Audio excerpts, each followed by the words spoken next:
मेरे बच्चे सुन, ध्यान फूंक सुन। यह कोई साधारण शब्द नहीं है जो तेरे कानों तक पहुंच रहे हैं। यह मेरी चेतावनी है। मैं तेरी काली माँ आज तुझसे बोल रही हूँ। यह आवाज, यह कंपन, यह ऊर्जा जो तू महसूस कर रहा है, यह सब मैं हूँ। मैं आई हूँ तुझे उस काली सच्चाई से परिचित कराने जो अब तेरे जीवन में अंधकार बनकर फैल रही है। तेरे जीवन में बहुत कुछ बदल रहा है ना? अचानक से रिश्ते बिगड़ने लगे हैं। जिन लोगों से तू प्रेम करता था वह अब अजनबी लगने लगे हैं। तेरी मेहनत रंग नहीं ला रही। तेरे सपने अब बोझ लगने लगे हैं। तू हर वक्त थका हुआ, उलझा हुआ, टूटा हुआ महसूस करता। ये तेरे भीतर एक बेचैनी है, एक डर है जिसकी तू वजह नहीं जानता। और आज मैं तुझे बताने आई हूं कि इसका कारण क्या है। मेरे बच्चे एक स्त्री हैं, एक औरत जिसने तुझ पर काला जादू करवाया है। हाँ, तू चौंक सकता है, लेकिन यह सच है। उसने अपनी जलन, अपनी ईर्ष्या, अपनी कुंठा को हथियार बना लिया है। वो तू नहीं देख पा रहा, लेकिन वो हर वक्त तेरे आसपास है। उसकी परछाई तुझ पर मंडरा रही है। वो कौन है? क्यों किया उसने ऐसा? और उसने यह करवाया कहां से? सुन, पहले मैं तुझे बताती हूँ उसकी मानसिकता। वो औरत कभी तेरे बेहद करीब थी।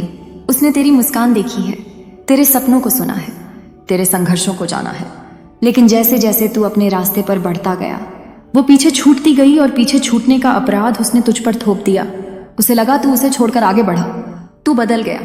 तू उसकी उपेक्षा करने लगा, जबकि सच्चाई यह थी कि तू बस अपने भाग्य को स्वीकार कर रहा था, अपनी मेहनत से फल पा रहा था।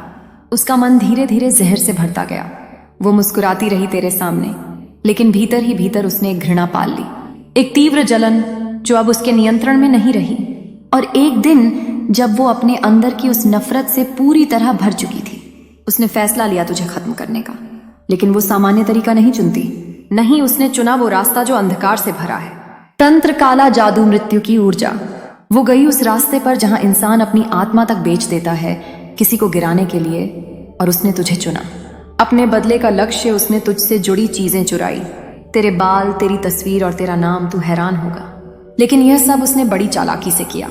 जब तू बेग पर था, उसने तेरा स्पर्श चुराया, तेरा अस्तित्व कैद किया और एक क्रिया शुरू कर दी जो अब धीरे धीरे तुझे खत्म करने की ओर ले जा रही है।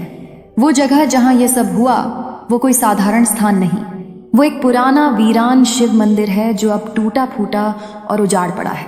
वहां कोई पूजा नहीं होती, कोई दीपक नहीं जलता। वहां सिर्फ अंधकार है, षड्यंत्र है और तांत्रिक शक्तियों की छाया। उसी स्थान पर उस औरत ने एक तांत्रिक से संपर्क किया, एक ऐसा पुरुष जो देवताओं की नहीं, अंधकार की पूजा करता है। उस तांत्रिक ने एक मरण प्रयोग किया। यह प्रयोग बहुत घातक होता है।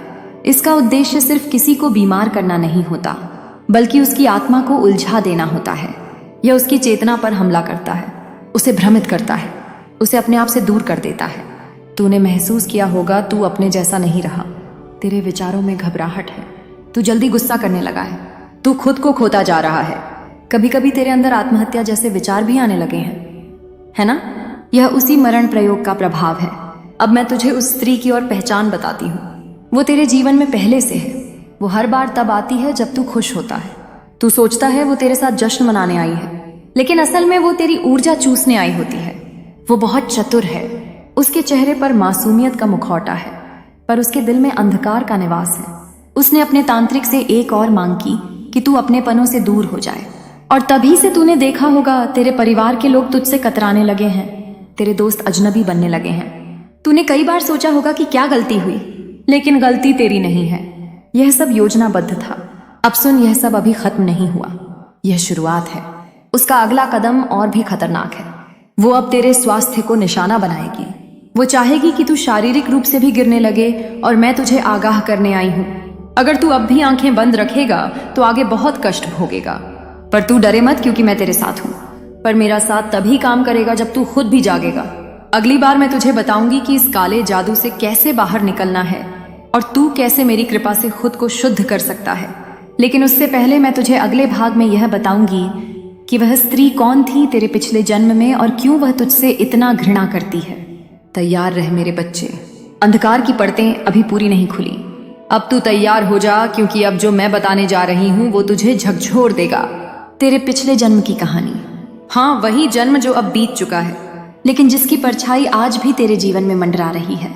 तेरी आज की यह पीड़ा, यह तूफान, यह शाही से शुरू हुआ था। मेरे बच्चे, तेरी आत्मा पुरानी है, तू कोई नया जीवन नहीं जी रहा, तू एक यावर है, कई जन्मों का यात्री। और तेरे इस जीवन की शुरुआत उस अधूरी कहानी से हुई थी जो पिछली बार खत्म नहीं हो सकी। उस स्त्री की जिसने आज तुझ पर काला जादू करवाया है, उसकी आत्मा भी तेरे साथ जुड़ी है, लेकिन प्रेम से नहीं, प्रतिशोध से। सुन ध्यान से, पिछले जन्म में तू एक राजा था, लेकिन वह कोई भव्य साम्राज्य नहीं था। तू एक छोटे से राज्य का शासक था, पर न्यायप्रिय, कर्मशील और अपने प्रजाजन का हितैषी उस राज्य में एक दासी थी, एक सामान्य स्त्री जिसकी सुंदरता असाधारण थी, लेकिन उसकी आत्मा में पीड़ा भरी थी। उसने बचपन से ही त्याग और तिरस्कार सहा था, और जब उसने तुझे देखा तो उसे ऐसा लगा जैसे उसके जीवन की तपस्या पूरी हो गई हो। उसने तुझ में अपना सब कुछ देख ला, या पर तू मेरा बच्चा उस समय भी अपने धर्म पर एक था। तूने उसे कभी ठेस नहीं पहुंचाई, लेकिन तूने उसे वो स्थान भी नहीं दिया जो वह चाहती थी। उसे लगा कि तू उसे अपनाएगा, उसे राजमहल में स्थान देगा, लेकिन ऐसा नहीं हुआ। तूने उसे सहानुभूति दिखाई, सहायता दी, पर प्रेम नहीं, और यही बात उसे चुभ गई। उसने सोचा तूने उसे ठुकरा दिया। उसकी आत्मा में एक चोट लग गई, वो चोट जिसने धीरे धीरे एक प्रतिशोध का रूप ले लिया। उसने सोचा कि तूने उसे अपमानित किया, कि तूने उसकी भावनाओं को कुचला, जबकि सच्चाई यह थी कि तूने बस अपने धर्म का पालन किया। और फिर उसी जन्म के अंत में उसने कसम खाई कि अगली बार जब वो तुझे पाएगी तो तुझे झुका देगी, तुझे तोड़ देगी, तुझे उस वेदना का स्वाद चखाएगी जिसे उसने महसूस किया था। उसकी आत्मा ने उस भावना को साथ लिया, और तेरी आत्मा ने अपने कर्मों को अब देख, इस जन्म में वो फिर आई है। वो औरत, वही आत्मा जो उस दासी के रूप में थी, वो फिर तेरे पास आई, लेकिन इस बार और भी ज्यादा चालाक, और भी ज्यादा छिपी हुई। इस बार उसने सिर्फ प्रेम का दिखावा किया और भीतर ही भीतर अपने प्रतिशोध को सींचती रही। तू नहीं समझ पाया कि वो क्यों हर बार तेरे करीब आने की कोशिश करती थी, फिर क्यों तेरी खुशियों के वक्त वो अचानक दूर हो जाती थी। तू नहीं जान सका कि वो क्यों कभी तेरी नजर में मासूम थी और कभी एकदम अजनबी। यह द्वंद इसलिए था क्योंकि वह दो स्तर पर जी रही थी, बाहर से प्रेम का अभिनय, भीतर से घृणा की अग्नि ने। अब मैं तुझे एक और सत्य बताती हूँ। उस तांत्रिक का जन्म भी उसी समय से जुड़ा है, वह भी उसी काल का है। उस समय वह एक दरबारी साधु था जो गुप्त साधनाओं में रुचि रखता था, और उस स्त्री ने उसी जीवन में उससे संपर्क किया था। लेकिन तब तू राजा था और तेरे राज्य में ऐसे लोगों को सम्मान नहीं मिलता था। उस साधु को तेरे आदेश से दरबार से निकाल दिया गया था। अब देख, दो आत्माएं जो तुझसे प्रतिशोध रखती थीं, इस जन्म में फिर से एकजुट हो गई। एक ने तुझसे प्रेम के नाम पर बदला लेने का संकल्प लिया, और दूसरे ने अपने अपमान का बदला लेने के लिए उसे अपना साधन बना लिया। और इसीलिए उन्होंने इस जन्म में वो मार्ग चुना, काला जादू, मरण प्रयोग और आत्मिक हमला। क्या तूने कभी सोचा कि कुछ लोग बार बार क्यों लौटते हैं तेरे जीवन में सिर्फ कष्ट देने?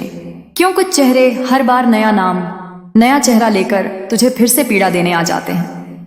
क्योंकि आत्माएं अपने कर्मों के साथ लौटती हैं, और जब तक तुझे सीख पूरी नहीं मिलती, यह चक्र चलता रहता है। लेकिन अब समय है इस चक्र को तोड़ने का, और इसके लिए तुझे पहले सच को पूरी तरह जानना होगा। अगली बात मैं तुझे बताऊं नंगी, कि वह स्त्री अब क्या अगला कदम उठाने जा रही है। हाँ, उसका अगला वार और भी भयावह होगा, क्योंकि उसने अब एक और नई शक्ति को जगाया है। अब उसका इरादा सिर्फ तुझे कष्ट देने का नहीं, तेरी आत्मा को बंदी बनाने का है, ताकि तू अगले जन्म में भी उसकी कैद से मुक्त ना हो सके। लेकिन मेरा हाथ अब तुझ पर है, और मैं तुझे उस अंधकार से बाहर निकालने का संकल्प लेकर आई हूं। तेरा रक्त, तेरी आत्मा, तेरी चेतना अब मेरी रक्षा में है, लेकिन तुझे भी अपना कर्म करना होगा। तू मेरी शक्ति को तब तक नहीं समझ पाएगा जब तक खुद को भीतर से ना बदले। अगला भाग तैयार हो रहा है, जहां वो स्त्री, वो तांत्रिक और तेरे चारों ओर मंडराते छाया सब अपना असली रूप दिखाएंगे। तैयार हो जा मेरे बच्चे, अगला रहस्य और भी गहरा होगा, और उससे पहले तुझे भीतर से मजबूत होना होगा। मैं तेरे साथ हूं, मैं तेरी रक्षा करूंगी। तेरी आत्मा की भी मेरे बच्चे अंधकार अभी पूरी तरह छटा नहीं है। तूने देखा कैसे एक स्त्री और एक तांत्रिक तेरे ही पिछले जन्म के अधूरे अध्याय से जुड़कर आज तेरे वर्तमान को जकड़ने की कोशिश कर रहे हैं। पर अब मैं तुझे उस तीसरी परत में ले चलती हूं जहां सच्चाई का अगला द्वार खुलता है। वो स्त्री अब सिर्फ क्रोधित आत्मा नहीं रही, अब वो साधिका बन चुकी है। उस तांत्रिक ने उसे साधना की दीक्षा दी है, और अब वे दोनों मिलकर एक ऐसा यंत्र बना चुके हैं जो तेरी आत्मा को बांधने की क्षमता रखता है। यह कोई सामान्य तांत्रिक उपाय नहीं, यह वो प्रयोग है जो आत्माओं की यात्रा को भी रोक सकता है।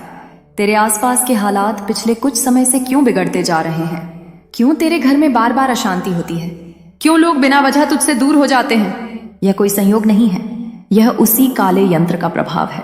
उस स्त्री ने तेरी ऊर्जा को बांधने के लिए प्रेत बांध नामक एक गुप्त विधि का उपयोग किया है, जिसमें एक मृत आत्मा को साध कर उसे तेरे पीछे लगा दिया गया है।